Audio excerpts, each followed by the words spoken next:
पङ्कजम् ज्ञानयज्ञसूत्रमिन्दुशेखरं कृपाकरं नारदादियोगिवृन्दवन्दितं दिगम्बरं काशिकापुराधिनाथ कालभैरवं भजे।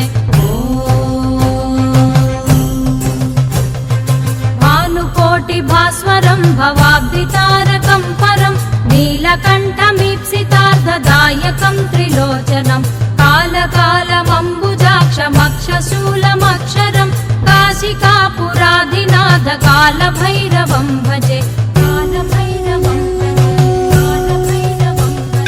शूलटङ्कपाशदण्डपाणिमादिकारणं श्यामकायमादिदेवमक्षरं निरामयं भीमविक्रमं प्रभुं विचित्रताण्डवप्रियं काशिकापुराधिनाथ कालभैरवं भजे।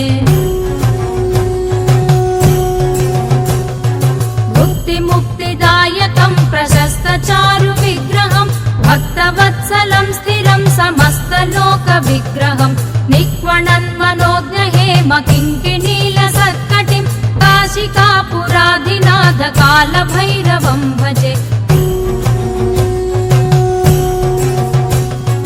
धर्मसेतुपालकं त्वधर्ममार्गनाशकं कर्मपाशमोचकं सुशर्मदायकं विभुं स्वर्णवर्णकेशपाशशोभिताङ्गनिर्मलं काशिकापुराधिनाथ कालभैरवं भजे। रत्नपादुकाप्रभाभिरामपादयुग्मकं नित्यमद्वितीयमिष्टदैवतं निरञ्जनं मृत्युदर्पनाशनं करालदंशभूषणं काशिकापुराधिनाथ कालभैरवं भजे।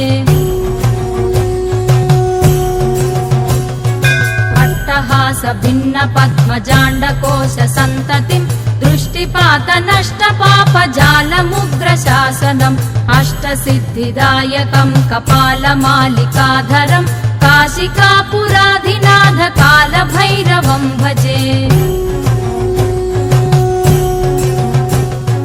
भूतसङ्घनायकं विशालकीर्तिदायकं काशीवासि लोकपुण्यपापशोधकं विभुं नीतिमार्गकोविदं पुरातनं जगत्पतिं काशिकापुराधिनाथ कालभैरवं भजे।